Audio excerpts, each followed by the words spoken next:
오늘 우리에게 주시는 하나님의 말씀은 구약 성경 시편 136편 1절에서 3절과 시편 50편 23절, 그리고 신약 성경 데살로니가전서 5장 16절에서 18절의 말씀입니다. 이제 제가 하나님의 말씀을 봉독하겠습니다. 여호와께 감사하라. 그는 선하시며 그 인자하심이 영원함이로다. 신들 중에 뛰어난 하나님께 감사하라. 그 인자하심이 영원함이로다. 주들 중에 뛰어난 주께 감사하라. 그 인자하심이 영원함이로다. 감사로 제사를 드리는 자가 나를 영화롭게 하나니 그의 행위를 옳게 하는 자에게 내가 하나님의 구원을 보이리라. 항상 기뻐하라. 쉬지 말고 기도하라. 범사에 감사하라. 이것이 그리스도 예수 안에서 너희를 향하신 하나님의 뜻이니라. 아멘. 지금으로부터 약 28년 전인 1995년 6월 29일 서초동에 있었던 삼풍백화점이 무너졌을 때 있었던 일입니다. 당시 약 1000명의 사상자가 발생했었는데요. 그 잔해 속에서 기적적으로 생존한 분들이 있었습니다. 그때 어느 구조대원이 지하 3층에 매몰된 생존자에게 접근해서 구조하면서 건넸던 말이 화제가 되었었는데요. 그는 다음과 같이 말했습니다. 이렇게 살아있어 주셔서 정말 감사합니다. 이렇게 살아있어 주셔서 정말 감사합니다. 여러분, 그와 같은 상황에서 사실 누가 누구에게 감사를 해야 할 입장입니까? 구조받는 사람이 구조하는 사람에게 감사해야 마땅한데, 오히려 구조하는 사람이 구조받는 사람에게 살아있어 줘서 감사하다고 인사를 했습니다. 왜 그랬을까요? 구조대원이 구조받는 사람에게 내가 이렇게 고생하며 구조하러 왔으니 당신은 당연히 살아있어야 마땅하다가 아니라 내가 아무리 목숨 걸고 하려 왔다 한들 당신이 죽어 있다면 아무런 소용이 없는 일인데 이렇게 살아계시다니요. 이건 결코 당연한 일이 아닙니다. 특별한 일입니다. 그래서 감사가 터져 나올 수밖에 없었던 것입니다. 성도 여러분, 여러분은 어떤 때에 하나님께 감사하게 되십니까? 우리는 당연한 것이라고 생각했던 것이 특별한 것이었음을 깨달았을 때 비로소 감사하게 되는 것입니다. 그러면 여러분, 우리는 왜 하나님께 좀처럼 감사하지 못할까요? 감사에는 두 가지가 있는데요. 하나는 상대적 감사이고 또 다른 하나는 절대적 감사입니다. 첫 번째로 상대적 감사란 일종의 반응에 가깝습니다. 여러분, 요즘 단풍이 예쁘게 들어서 참 좋죠. 더구나 날씨도 비교적 따뜻해서 단풍놀이 가기가 참 좋았단 말입니다. 그래서 감사할 수 있었죠. 그런데 오늘 벼랑간 비가 왔습니다. 그 바람에 오늘 교회 오기도 좀 불편했고 비 온 뒤에 곧 추워질 날씨가 염려스러워서 어느새 우리가 감사를 잃어버리게 되지 않을까요?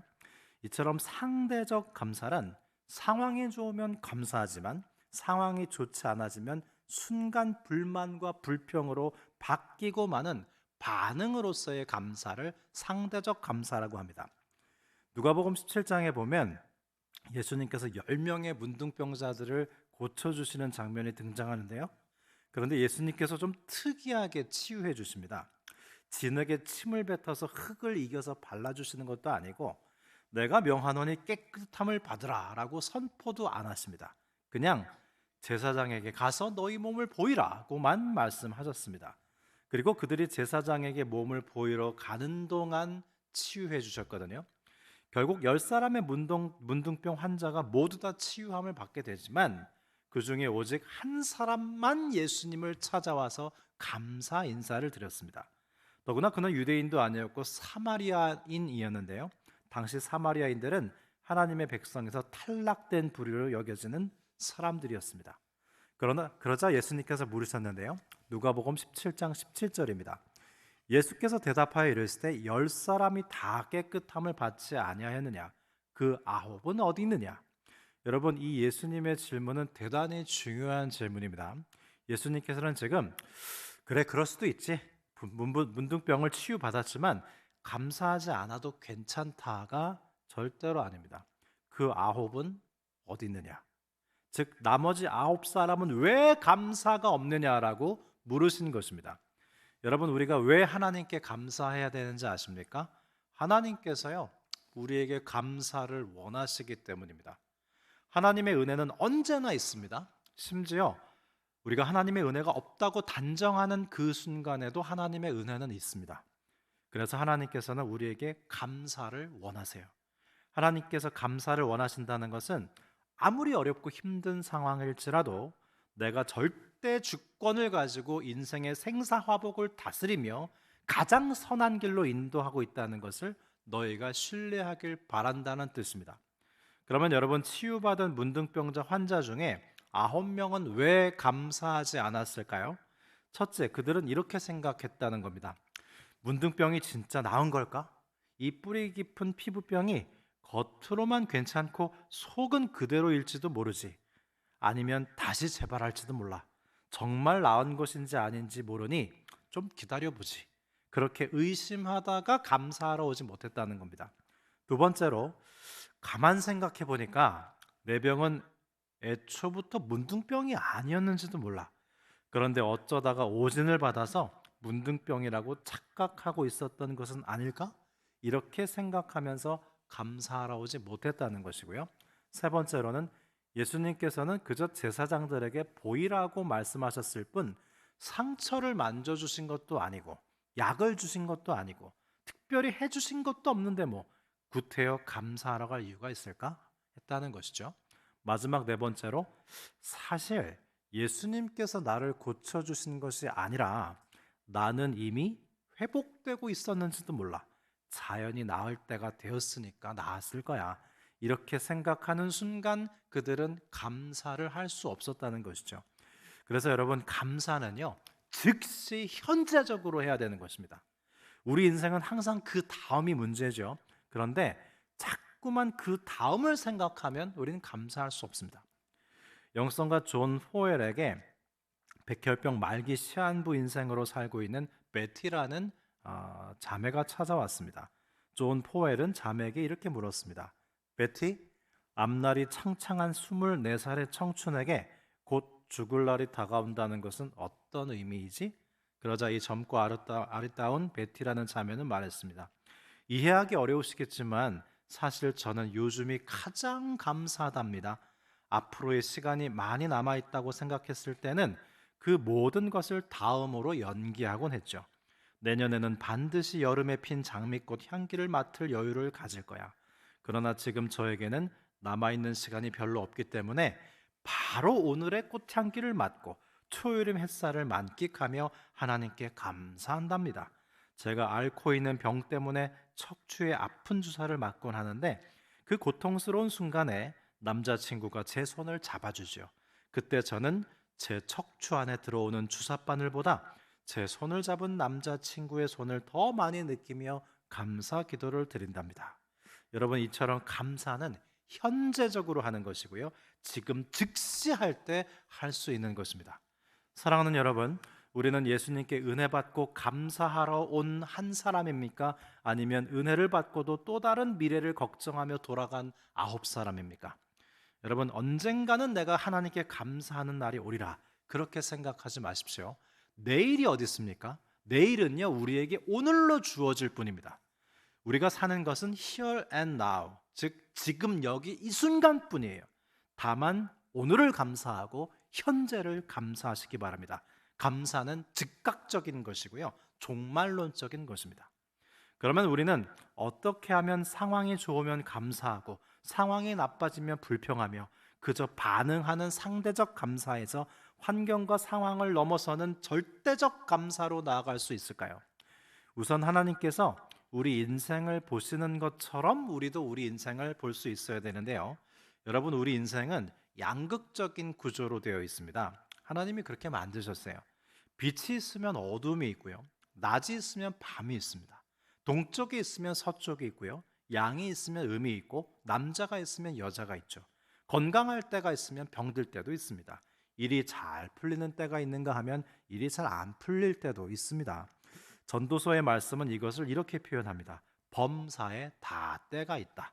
그런데 날 때가 있는가 하면 죽을 때도 있고, 웃을 때가 있는가 하면 울 때도 있고, 춤출 때가 있는가 하면 슬퍼할 때도 있다.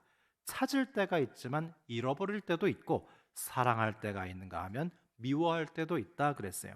이것이 하나님이 보시는 인생의 구조인데요. 우리가 보는 인생의 구조는 어떻습니까? 내 인생에 어두움은 없었으면 좋겠고 밝음만 있었으면 좋겠고 건강하기만 하면 좋겠고 웃을 때만 있고 춤출 때만 있고 사랑할 때만 있으면 좋겠죠. 그래야 감사할 수 있잖아요. 그러나 성경은 아니, 이럴 때도 있고 저럴 때도 있는 게 인생이다. 그리고 이런저런 모든 일을 통해서 하나님은 사람을 아름답게 하신다 그랬어요. 어떻게 생각하면 좋은 일만 있으면 좋겠는데 그게 인간을 그렇게 아름답게 하지 못한다는 거죠. 좋은 일만 있으면 교만해집니다. 반대로 좋지 않은 일만 출창 있는 것도 사람을 아름답게 하지 못합니다. 이 두 가지가 다 있고 이 모든 것을 통해 인생이 비로소 아름답게 된다는 말씀입니다. 이것을 로마서 8장 28절은 모든 것이 합력하여 선을 이루신다고 표현하는데요. 좋은 일만 있으면 협력해서 선을 이룰 일이 없습니다. 양극적인 일이 우리 인생에 있기에 합력한다는 것이고 우리가 보기에 좋고 나쁨의 차원을 넘어서서 하나님 보시기에 선을 이루어 나가신다는 말씀이죠. 그래서 우리는 좋은 일만으로 감사할 수 있을 뿐만 아니라 좋지 않은 일로도 감사로 나아갈 수 있습니다. 욥의 친구 엘리바스가 이렇게 이야기하죠. 하나님은 아프게 하시다가 싸매시며 상하게 하시다가 그의 손으로 고치시나니 그랬는데요. 하나님 싸매시고 고치실 거 왜 아프게 하시고 왜 상하게 하십니까? 라고 할 수 있지만 여기서 아프게 하시고 상하게 하신다는 것은 하나님께서 우리에게 상처를 주신다는 것이 아니라 하나님께서 의도하지 않으신 일을 뜻합니다. 신학자들은 그것을 하나님 밖에서 일어난 일이라고 표현하죠. 전쟁이나 기근이나 질병, 그건 하나님이 의도하신 일이 아닙니다. 근데 웬일인지 전능하신 하나님께서 그런 일이 일어나는 것을 막지 않으시고 기쁘신 뜻 가운데 허용하신다는 거죠. 그러나 그대로 내버려 두지 않으시고 하나님 밖에서 일어나는 일을 하나님 안으로 가져가셔서 아름답게 하신다는 뜻입니다. 아픈 일이, 상하는 일이 우리 인생 가운데 있죠. 그러나 하나님이 싸매 주시고 고치시면서 더 아름답게 하십니다. 그래서 우리는 결국 절대적 감사에 다다를 수 있는 거예요. 우리는 생각하기를 나는 항상 건강해야 하고 절대 병들어서는 안 되고 나에게 좋은 일은 있어도 되지만 슬픈 일이 있어서는 안 되죠. 우리가 인생의 구조를 그렇게 이해하고 있을 땐 상대적 감사에 머물러 있을 수밖에 없습니다. 그 결과 감사를 쉽게 잃어버리게 되죠. 소설가 박완서 씨가 남편과 막내 아들을 거의 비슷한 시절에 하늘나라로 보낸 그런 경험을 하셨습니다. 그는 가톨릭 신자였지만 남편과 아들을 하늘나라로 보내고 침통한 가운데 하나님께 등을 돌리고 살았습니다. 성당에도 나가지 않았습니다. 그러던 중에 얼마 동안 수도원에 들어가서 지내다가 문득 하나님의 음성을 들었는데요. 이런 음성이 들렸어요. 그런데 왜 너에게는 절대 그런 일이 일어나서는 안 되는 것이냐? 다른 사람들에게는 그런 일이 일어나도 되고 너에게는 그런 일이 일어나서는 안 된다는 것이냐? 그때 박완서 선생님이 깨달았어요. 아, 나에게 이런 일이 절대 있을 수 없는 일이 아니라 일어날 수도 있겠구나. 남에게는 되고 나에게는 안 된다는 건 얼마나 이기적인 생각인가. 그는 극구 거부해버리던 이를 자신의 삶의 일부로 받아들이기 시작했고 다시 본래의 삶으로 돌아올 수 있었습니다. 고통과 어두움과 죽음, 이런 부분이 단순히 불행하기만 하고 내게 일어나서는 안 되는 일로 치부하기만 한다면 우리는 삶을 전체적으로 살 수 없고 단지 부분적으로만 살 수 있으며 따라서 감사할 수 없게 됩니다. 심리학자 칼 융은 현대인들은 상징적 삶을 상실했다고 지적했습니다. 가령 교통사고가 났다고 합시다. 그러면 현대인들은 재수없게 이런 일이 일어나서 아주 한탄합니다. 근데 상징적 삶을 가진 사람들은 내가 너무 정신없이 살았지. 하나님께서 너 좀 쉬어야겠다. 이런 사인을 보내시는구나. 이렇게 삶을 돌아보는 계기로 삼는다는 거예요. 그러한 사람들은 성숙하다는 것이죠. 그러나 이건 도저히 내게 있을 수 없는 일이야 라고 거부하고 불평하는 순간 그 사람은 전체로서의 삶을 살지 못하고 부분적인 삶만 살게 되고 그는 감사하지 못하게 됩니다. 잠언 3장 6절에 너는 범사의 그를 인정하라 그리하면 내 길을 지도하시리라 라고 말씀하는데요. 영어 성경으로 보면 항상 하나님께서 너의 삶을 리드해 가시도록 해라. 그러면 너의 길이 클리어해 줄 거다. 내 가는 인생길이 하나님이 인도하시는 한 애매하지 않고 명료하게 될 것이다 라고 되어 있습니다. 오늘 본문 데살로니가전서 5장 18절에도 범사에 감사하라 라고 말씀하는데요. 여러분 어떻게 범사에 감사할 수 있습니까? 일희일비하는 반응하는 리액션하는 상대적 감사의 차원에 머물러 있지 말고 하나님께서 보시는 대로 인생을 바라보면서 깊이 묵상하면서 반응이 아닌 응답의 차원에서 감사를 하라는 뜻입니다. 이처럼 우리가 범사의 하나님을 인정할 때 상황에 흔들리지 않는 절대적 감사를 할 수 있는 것이죠. 그러면 우리가 하나님께 감사하면 어떻게 될까요? 어느 사업가가 아내의 권면으로 교회에 나오게 됐는데요. 근데 이분이 술을 너무 좋아하는 겁니다. 그래서 아내 되시는 분이 목사님께 상담을 요청했는데 그러자 이 목사님이 이 사업가에게 의미심장한 말씀을 하셨습니다. 술을 드셔도 좋은데 하나님께 감사한 만큼만 드십시오 그랬어요. 술을 먹어도 된다는 말에 이 사업가는 대단히 좋아했지만 하나님께 감사한 만큼 드시라는 말씀에 그리스도인으로서의 책임감을 느끼기 시작했습니다. 여러분 만일 우리가 삶에 하나님께 감사가 없어졌다면 어느새 우리는 탐욕의 죄의 영역으로 빠져들어가고 있을 거예요. 그러나 우리 하나님께서 주시는 매일의 일용할 양식과 은혜에 감사한다면 우리는 세상의 욕망의 지배에서 벗어나서 하나님의 통치 아래 거하게 되는 것입니다. 여러분 추수감사주일이 어떻게 생겨난지 아십니까? 추수감사주일은요 그 유래부터가 좋은 여건에서 생겨난 게 아니에요. 감사를 연구하면 연구할수록 감사는 감사할 만한 상황에서 나온 게 아니더라고요. 1623년 영국에서 신앙의 자유를 찾아서 미국으로 건너간 청교도들이요 천신만고 끝에 첫 추수를 하고 하나님께 감사 예배를 드린 것이 추수감사절의 유래입니다. 추수가 풍성이 돼서 감사한 게 아니에요. 굶어 죽을 뻔하다가 겨우 옥수수 농사 처음 성공하고 인디안의 습격의 위험 가운데 그래도 신앙의 자유를 얻은 것으로 인해서 하나님께 감사한 것이 바로 추수감사주일의 유래입니다. 사도 바울이 쓴 서신을 자세히 읽어보면 바울이 감사하다는 말을 여기저기서 하는데요. 그 상황은 하나같이 감사할 상황이 아니었습니다. 빌립보서에서 감사하노라 해서 보면 감옥 안에서 감사하고 있습니다. 감사하노라 해서 자세히 읽어보면 환난과 핍박 가운데 있습니다. 그러면 청교도들과 사도들은 무엇을 감사한 것입니까? 감사시로 유명한 오늘 본문 시편 136편을 보면 여호와께 감사하라 그는 선하시며 그 인자하심이 영원하미로다. 신들 중에 뛰어난 하나님께 감사하라 그 인자하심이 영원하미로다. 주들 중에 뛰어난 주께 감사하라 그 인자하심이 영원하미로다 그랬는데요. 즉 감사의 근거가 우리의 상황이 아니라 하나님이에요. 그들은 하나님이라는 존재 자체를 감사한 것입니다. 여러분 어버이날에 어린 자녀들의 엄마 아빠에게 카네이션 달아드리고 소소한 선물을 사드리잖아요. 근데 그 결국 무슨 돈으로 산 거예요? 부모님이 주신 용돈으로 산 거예요. 그런데 아이들이 내가 준 돈으로 선물 사와서 내가 받는데 뭐가 그렇게 좋아요? 자녀들이 감사를 하기 때문입니다. 마찬가지로 우리가 하나님께 헌금 드리고 예물 드리고 시간 드리고 몸을 드리지만 본래 다 하나님 거예요. 하나님이 주신 거 드리는 거예요. 그래서 결국 우리가 하나님께 드릴 수 있는 가장 소중한 건 감사합니다. 다 하나님이 주신 거라니까요. 거기다가 우리가 정말 드릴 수 있는 거 얹어서 드리는 게 감사해요. 그러니까 만일 내가 하나님께 조금도 감사드리고 있지 않다면 나는 하나님께 아무것도 드리고 있지 않은 겁니다. 그러한 삶으로는 하나님께 영광을 돌릴 수가 없습니다. 시편 50편 23절을 말씀합니다. 감사로 제사를 드리는 자가 나를 영화롭게 하나니 그의 행위를 옳게 하는 자에게 내가 구원을 보이리라 그랬어요.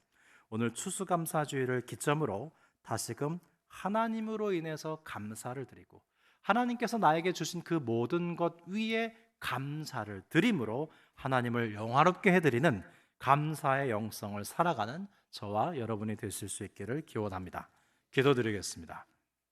하나님 아버지께서는 2023년 한 해 동안 우리에게 특별한 일들을 많이 행하셨습니다. 이제는 상황이 좋으면 감사하고 상황이 나빠지면 불평하며 그저 반응하는 상대적 감사에서 환경과 상황을 넘어서 즉각적이고도 현재적으로 감사하고 하나님 자체로 인해 감사하는 절대적 감사로 하나님을 영화롭게 해드리는 우리가 되게 하여 주옵소서. 지금 여기 우리와 함께 하시는 예수님의 이름으로 감사하며 기도드립니다. 아멘.